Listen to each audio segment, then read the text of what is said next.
देवाय नमः। बृहस्पतिवार व्रत कथा। प्राचीन समय की बात है। भारत में एक राजा राज्य करता था। वह बड़ा ही प्रतापी और दानी था। वह नित्य प्रतिदिन मंदिर में भगवत दर्शन करने जाता था। वह ब्राह्मण और गुरु की सेवा किया करता था। उसके द्वार से कोई भी याचक निराश होकर नहीं लौटता था। वह प्रत्येक गुरुवार को व्रत रखता और पूजन करता था। हर दिन गरीबों की सहायता करता था। परंतु ये सब बातें उसकी रानी को अच्छी नहीं लगती थी। वह ना तो व्रत करती और ना ही किसी को भी एक भी पैसा दान में देती थी। वह राजा से भी ऐसा करने को मना किया करती थी। एक समय की बात है कि राजा शिकार खेलने वन को चले गए। घर पे रानी और दासी थी। उसी समय गुरु बृहस्पति देव साधु का रूप धारण करके राजा के दरवाजे पे भिक्षा मांगने आए। साधु ने रानी से भिक्षा मांगी तो वह कहने लगी, हे साधु महाराज, मैं इस दान और पुण्य से तंग आ गई हूँ। इस कार्य के लिए तो मेरे पतिदेव ही बहुत है। आप कोई ऐसे ही कृपा कीजिए कि सारा धन नष्ट हो जाए और मैं आराम से रह सकूं। साधु रूपी बृहस्पति देव ने कहा, हे देवी, तुम तो बड़ी ही विचित्र हो। संतान और धन से कोई दुखी होता है क्या? इसको सभी चाहते हैं। पापी भी पुत्र और धन की इच्छा करता है।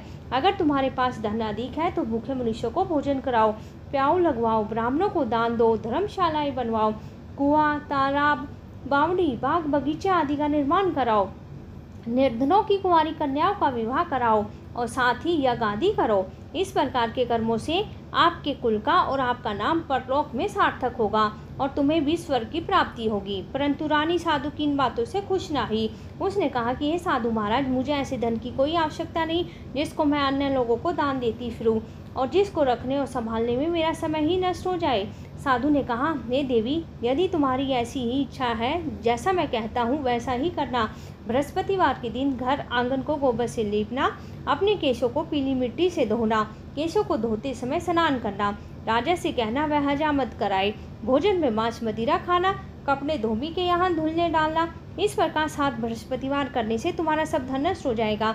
यह कहकर साधु महाराज रूपी बृहस्पति देव अंतर्ध्यान हो गए और रानी ने साधु के कहे अनुसार 7 बृहस्पतिवार वैसा ही करने का विचार किया और साधु के बताए अनुसार कार्य करते हुए केवल 3 बृहस्पतिवार ही बीते थे कि उसकी समस्त धन संपत्ति नष्ट हो गई। भोजन के लिए दोनों समय परिवार तरसने लगा खाने के लिए और सांसारिक भोगों से दुखी रहने लगा।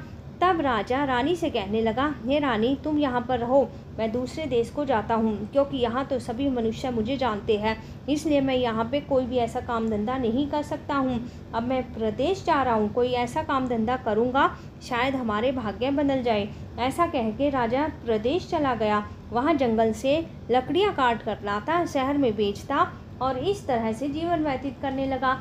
इधर राजा के बिना रानी और दासियां दुखी रहने लगी। किसी दिन भोजन मिलता, किसी दिन जल पी के रह जाती। एक समय रानी और दासी को 7 दिन बिना भोजन के व्यतीत करने पड़े। रानी ने अपनी दासी से कहा, हे दासी, यहाँ पास के ही नगर में मेरी बहन रहती है, बड़ी धनवान है, तू उसके पास जा और वहाँ से 5 सेर बेजर मांग के ले आ, कुछ समय के लिए गुजारा हो जाएगा। दासी रानी की बहन के पास गई और रानी की बहन उस समय पूजा कर रही थी। बृहस्पतिवार का दिन था। दासी ने रानी की बहन से कहा, हे रानी, मुझे आपकी बहन ने भेजा है, मुझे 5 सेर बेजर दे दो। दासी ने यह बात अनेक बार कही, परंतु रानी की बहन ने कोई उत्तर नहीं दिया, क्योंकि वह उस समय बृहस्पतिवार की कथा सुन रही थी। और जब दासी को रानी की बहन से कोई उत्तर नहीं मिला, वह दुखी हुई और क्रोध भी आया और लौट के रानी से बोली, हे रानी, तुम्हारी बहन बहुत ही घमंडी है, छोटे लोगों से बात नहीं करती है। मैंने जब उनसे कहा तो उसने कोई भी उत्तर नहीं दिया, मैं वापस चली आई। रानी बोली, हे दासी, इसमें उसका कोई दोष नहीं है। जब बुरे दिन आते तब कोई सहारा नहीं देता है। अच्छे बुरे का पता तो विपत्ति में ही लगता है। जो ईश्वर की इच्छा होगी वही होगा। यह सब हमारे भाग्य का दोष है। इधर रानी की बहन ने सोचा, मेरी बहन की दासी आई थी, परंतु मैं उससे ना बोली, इससे वह बहुत ही दुखी हुई होगी। कथा सुन और विष्णु भगवान का पूजन समाप्त करके वह अपनी बहन के पास आई और कहने लगी, हे बहन, मैं बृहस्पतिवार का व्रत कर रही थी, तुम्हारी दासी हमारे घर गई थी। जब तक कथा होती है तब तक ना तो उठते हैं और ना ही बोलते हैं, इसलिए मैं ना बोली। कहो दासी, क्यों गई थी? रानी बोली, बहन, हमारे घर अनाज नहीं था, वैसे तुमसे कोई भी बात छिपी नहीं है, इसी कारण मैंने दासी को तुम्हारे पास 5 सेर बेजर लेने के लिए भेजा था। रानी की बहन बोली, बहन देखो, बृहस्पति भगवान सबकी मनोकामना पूर्ण करते हैं, देखो शायद तुम्हारे घर में भी अनाज रखा हो। यह सुन के दासी घर के अंदर गई तो उसे एक घड़ा बेजर का भरा हुआ मिल गया। उसे बड़ी हैरानी हुई क्योंकि उसने तो एक एक बर्तन देख लिया था। उसने आकर बाहर रानी को बताया कि दासी अपनी रानी से कहने लगी, हे रानी देखो, वैसे हमको और नहीं मिलता है, हम रोज ही व्रत करते हैं। अगर इनसे व्रत की विधि और कथा भी पूछ ली जाए तो उसे भी हम भी कर लिया करेंगे। दासी के कहे अनुसार रानी ने अपनी बहन से कहा कि बृहस्पतिवार के व्रत के बारे में पूछा तो उसकी बहन ने बताया कि हे रानी बहन, बृहस्पतिवार को सूर्योदय से पूर्व उठ के स्नान आदि करके बृहस्पतिवार का व्रत करना चाहिए, लेकिन उस दिन सिर नहीं धोना चाहिए। बृहस्पतिवार के व्रत में चने की दाल और मुनक्कों से विष्णु भगवान का केले के वृक्ष की जड़ से पूजन करे और दीपक जलावे। उस दिन एक ही समय भोजन करे। भोजन पीले खाद्य पदार्थों का करे, कथा सुने। इस प्रकार करने से गुरु बृहस्पति देव प्रसन्न होते हैं और अन्न पुत्र धन देते हैं। इस प्रकार व्रत और पूजन की विधि बता के रानी की बहन अपने घर लौट आई। रानी और दासी ने दोनों ने निश्चय किया कि वे बृहस्पति देव भगवान का पूजन जरूर करेगी। 7 दिन के बाद जब बृहस्पतिवार आया तो उन्होंने व्रत रखा। घुड़शाल में जाकर चना और गुड़ बीन लाई और उसकी दाल से केले की जड़ में विष्णु भगवान का पूजन किया। अब भोजन पीला कहाँ से आए? दोनों बड़ी ही दुखी हुई, परंतु उन्होंने व्रत किया था। इसी कारण बृहस्पति देव प्रसन्न थे और वे एक साधारण व्यक्ति के रूप में 2 थालों में सुंदर पीला भोजन लेकर आए। दासी को देकर बोले, हे दासी, यह भोजन तुम्हारे और रानी के लिए है, तुम दोनों करना। दासी भोजन पाकर बड़ी प्रसन्न हुई। रानी से बोली, रानी जी भोजन कर लो। रानी को भोजन आने के बारे में कुछ नहीं पता था, इसलिए वह दासी से बोली, जा तू ही भोजन कर ले, क्योंकि तू तो व्यर्थ में ही हमारी हंसी उड़ाती है। दासी बोली, एक व्यक्ति अभी भोजन देकर गया है। रानी कहने लगी, वह भोजन तेरे लिए देकर गया है, तू ही भोजन कर। दासी ने कहा, वह व्यक्ति हम दोनों के लिए दोनों थालों में भोजन दे के गया है, इसलिए मैं और आप दोनों साथ साथ भोजन करेगी। फिर दोनों ने गुरु भगवान को नमस्कार करके भोजन प्रारंभ किया। उसके बाद से वे प्रत्येक बृहस्पतिवार को गुरु भगवान का व्रत और पूजन करने लगी। बृहस्पति भगवान की कृपा से उनके पास धन हो गया। फिर रानी पहले की तरह आलस्य करने लगी। तब दासी बोली, देखो रानी, तुम पहले भी इसी प्रकार से आलस्य करती थी, तुम्हें धन रखने में कष्ट होता था, इसी कारण सब धन नष्ट हो गया। अब गुरु भगवान की कृपा से धन मिला है और फिर तुम्हें आलस्य होता है। बड़ी मुसीबतों के बाद हमने यह धन पाया है, इसलिए हम दान पुण्य करना चाहिए। तुम भूखे मनुष्यों को भोजन कराओ, प्याऊ लगवाओ, ब्राह्मणों को दान दो, कुआं, तालाब, बावड़ी आदि का निर्माण कराओ, मंदिर, पाठशाला बनाकर दान दो, कुंवारी कन्याओं का विवाह कराओ, धन को शुभ कार्यों में खर्च करो, जिससे तुम्हारे कुल का यश बढ़े और स्वर्ग की प्राप्ति हो और पितृ प्रसन्न हो। दासी की बात सुनकर रानी ने इस प्रकार के कर्म करने आरंभ कर दिए, जिससे उनका यश काफ़ी फैलने लगा। एक दिन रानी और दासी आपस में विचार करने लगी कि ना जाने राजा किस दशा में होंगे और उनकी कोई भी खोज खबर नहीं है। गुरु भगवान से उन्होंने प्रार्थना की और भगवान ने रात्रि में ही राजा को सौपन में कहा, हे राजा उठ, तेरी रानी तुझको याद करती है, अपने देश को लौट जा। राजा प्रातःकाल उठ के जंगल से लकड़ियाँ काट के लाने के लिए जंगल की ओर चला और जंगल से गुजरते समय वह सोचने लगा कि रानी की गति से कितने दुख भोगने पड़े हैं। राजपाट छोड़ के उसे जंगल में आके रहना पड़ा है, जंगल से लकड़ियाँ काट कर उन्हें बेचकर गुजारा करना पड़ा है। उसी समय पे वह जंगल में बृहस्पति देव एक साधु का रूप धारण करके आए और राजा के पास आके बोले, हे लकड़हारे, तुम इस सुनसान जंगल में किस चिंता में बैठे हो, मुझे बतलाओ। यह सुन के राजा के नेत्रों में जल भर आया और साधु की वंदना करके बोला, हे प्रभु, आप सब कुछ जानने वाले हैं। इतना कहकर राजा ने साधु को अपनी संपूर्ण कहानी सुना दी। महात्मा तो स्वभाव से दयालु होते हैं। वे राजा से बोले, हे राजा, तुम्हारी पत्नी ने बृहस्पति देव के प्रति अपराध किया था, इसी कारण तुम्हारी यह दशा हुई है। लेकिन अब तुम किसी बात की चिंता मत करो, भगवान तुम्हें पहले से भी अधिक धन देंगे। देखो, तुम्हारी पत्नी ने बृहस्पतिवार का व्रत करना आरंभ कर दिया है। अब तुम भी बृहस्पतिवार का व्रत करके चने की दाल और गुड़ और जल को लोटे में डाल के केले के पत्ते से विष्णु भगवान का पूजन करो। फिर कथा कहो या सुनो, भगवान तुम्हारी सभी मनोकामना को पूर्ण करेंगे। साधु को प्रसन्न देखकर राजा बोला, हे प्रभु, मुझे लकड़ियाँ बेचकर इतना पैसा नहीं बचता जिससे भोजन करने के उपरांत कुछ बचा सकूँ। मैंने रात्रि में ही अपनी रानी को व्याकुल देखा है, लेकिन मेरे पास कोई साधन नहीं है कि मैं समाचार जान सकूँ। फिर मैं बृहस्पतिवार की कौन सी कहानी कहूँ या सुनो, मुझको कुछ भी मालूम नहीं है। साधु ने कहा, हे राजा, तुम किसी बात की चिंता मत करो, बृहस्पतिवार के दिन तुम रोजाना की तरह लकड़ियाँ लेकर शहर में जाओ। तुम्हें रोज से दोगुना धन प्राप्त होगा, जिससे तुम भली भांति भोजन कर लोगे और बृहस्पतिवार की पूजा का सामान भी आ जाएगा। बृहस्पति देव की कथा इस प्रकार से है। प्राचीन काल में एक बहुत ही निर्धन ब्राह्मण था। उसके कोई संतान नहीं थी। वह नित्य पूजा पाठ करता रहा, परंतु उसकी स्त्री बड़ी मलिनता के साथ रहती थी। वह ना तो स्नान करती और ना ही किसी देवता का पूजन करती। प्रातःकाल उठते ही सर्वप्रथम भोजन करती, बाद में कोई अन्य कार्य करती। ब्राह्मण देवता बहुत ही दुखी थे। पत्नी को बहुत समझाते, लेकिन कोई भी परिणाम ना निकलता। भगवान की अनुकंपा से एक समय उस ब्राह्मण की पत्नी गर्भवती हुई। 10वें महीने एक सुंदर कन्या का जन्म हुआ। निर्धन ब्राह्मण कन्या के जन्म से बहुत ही दुखी हुआ। धीरे धीरे ब्राह्मण की कन्या बड़ी होने लगी। बचपन से ही उस कन्या की रुचि भगवान विष्णु की पूजा में थी। वह प्रातः उठते ही स्नान आदि करके भगवान विष्णु की पूजा करने मंदिर में जाती। बृहस्पतिवार को व्रत करके विधिवत पूजा पाठ करती और पूजा पाठ करने के बाद वह पढ़ने के लिए पाठशाला में जाती थी। घर से चलते हुए वह मुट्ठी भर के जो साथ में ले जाती थी और पाठशाला के रास्ते में थोड़े थोड़े जो गिराती जाती। जब वह पाठशाला से घर लौटती तो जो के वे दाने सोने में बदले हुए मिलते थे। लड़की सभी सोने के दाने बीन के घर ले आती थी। एक दिन जब वह सोने के दानों को साफ कर रही थी तो उसकी माँ ने कहा, बेटी, सोने के दाने साफ करने के लिए सोने का सूप भी तो होना चाहिए। अगले दिन बृहस्पतिवार था। उसने भगवान विष्णु से पूजा करते हुए प्रार्थना की कि हे भगवान, यदि मैंने आपका व्रत विधिवत किया हो तो मुझे सोने का सूप दे दो।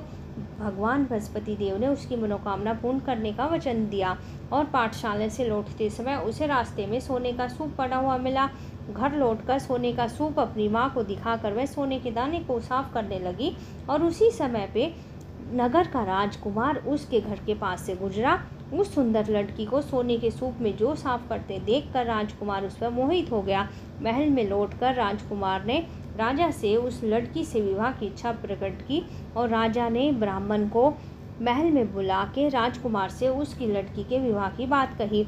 ब्राह्मण तैयार हो गया। धूमधाम से उस लड़की का विवाह राजकुमार से हो गया। दुल्हन बन के ब्राह्मण की लड़की महल में चली गई।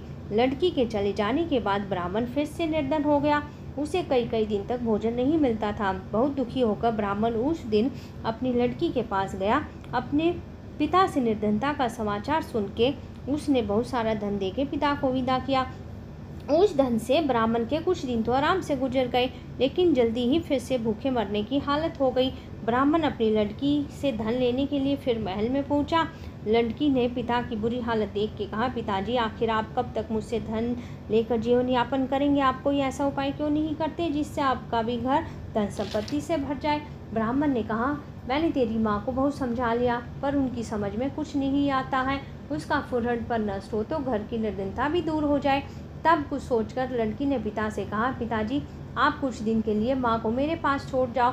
तब कुछ सोचकर ब्राह्मण पत्नी को लड़की के पास महल में छोड़ आया और लड़की ने अपनी माँ से कहा, माँ, तुम कल प्रातःकाल स्नान आदि करके भगवान विष्णु की पूजा अवश्य करना। पूजा करने से तुम्हारी निर्धनता अवश्य ही दूर हो जाएगी।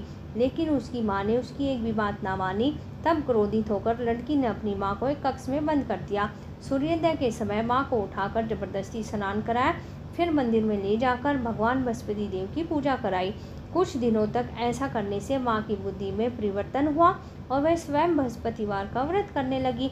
उसके व्रत करने से ब्राह्मण के घर में भगवान विष्णु की अनुकंपा से धन की वर्षा होने लगी। दोनों पति पत्नी धन संपत्ति पाकर आनंद पूर्वक जीवन यापन करते हुए विष्णु धाम को चले गए। लकड़हारा बने राजा ने उस साधु से भगवान बृहस्पति देव की यह कथा सुन के बृहस्पतिवार का व्रत करके भगवान विष्णु की पूजा की। उस दिन से उसके सभी कलेश दूर हो गए।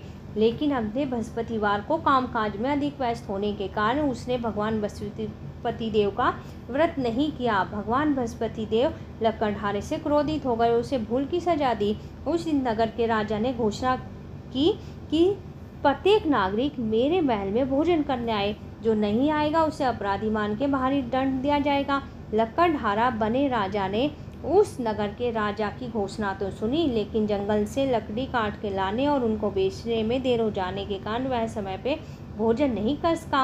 अतः राजा के सैनिक लकड़हारे को पकड़कर महल में ले गए और राजा ने उस महल के कक्ष में बैठाकर भोजन कराया। उस कक्ष में खूंटी पर रानी का सोने का हार लटका हुआ था। लक्कड़हारा अकेला उस कक्ष में भोजन कर रहा था। तभी उसने आश्चर्यजनक घटना घटते हुए देखी। देखते ही देखते वह खूंटी हार को निगल गई। थोड़ी देर के बाद राजा ने हार को गायब देखा। लक्कड़हारे को कारावास में डलवा दिया। लक्कड़हारा मन ही मन में अपने भाग्य को कोसने लगा। तभी उस जंगल में मिरे साधु का स्मरण हो आया। थोड़ी देर में भगवान बृहस्पति देव सन्यासी के रूप में उसके सामने प्रकट हुए और कहा, हे लक्कड़हारे, तूने भगवान बृहस्पति देव की पूजा नहीं की, इसी कारण तुम्हें कष्ट हुआ है। लेकिन अब तुम किसी बात की चिंता मत करो। बृहस्पतिवार के दिन कारागार के दरवाजे पे तुम्हें कुछ पैसे पड़े मिलेंगे। उन पैसों से भगवान बृहस्पति देव का व्रत करके उनकी पूजा करोगे तो तुम्हारे सब दुख नष्ट हो जाएंगे। बृहस्पतिवार के दिन दरवाजे पे पड़े हुए पैसों से चने और गुड़ मंगवा के लक्कड़हारे ने बृहस्पतिवार की कथा कही और भगवान बृहस्पति देव ने प्रसन्न होकर उस नगर के राजा को सौपन में लक्कड़हारे को कारागार से मुक्त करने को कहा। सुबह राजा ने अपने कक्ष में आके देखा तो खूंटी पर रानी का हार टंगा हुआ था। राजा ने लक्कड़हारे को मुक्त कर दिया और उसे धन आभूषण देकर विदा किया। लक्कड़हारा बना राजा उस नगर से चल के अपने नगर में पहुंचा। उस नगर में कुएं, धर्मशाला, बाग बगीचे देख के बहुत ही प्रसन्न हुआ। राजा ने किसी से पूछा, ये कुएं और धर्मशालाएं किसने बनवाई है? सबने बताया कि ये रानी और दासी ने बनवाई है। राजा महल में पहुंचा तो रानी ने उनका भव्य स्वागत किया और राजा ने निश्चय किया कि सप्ताह में एक बार तो सभी बृहस्पति देव का व्रत और पूजन करते हैं, परंतु मैं प्रतिदिन व्रत किया करूँगा। दिन में 3 बार कथा कहूँगा। अब राजा हर समय दुशाले में चने की दाल बांधे रहता और दिन में 3 बार बृहस्पति देव की कथा कहता।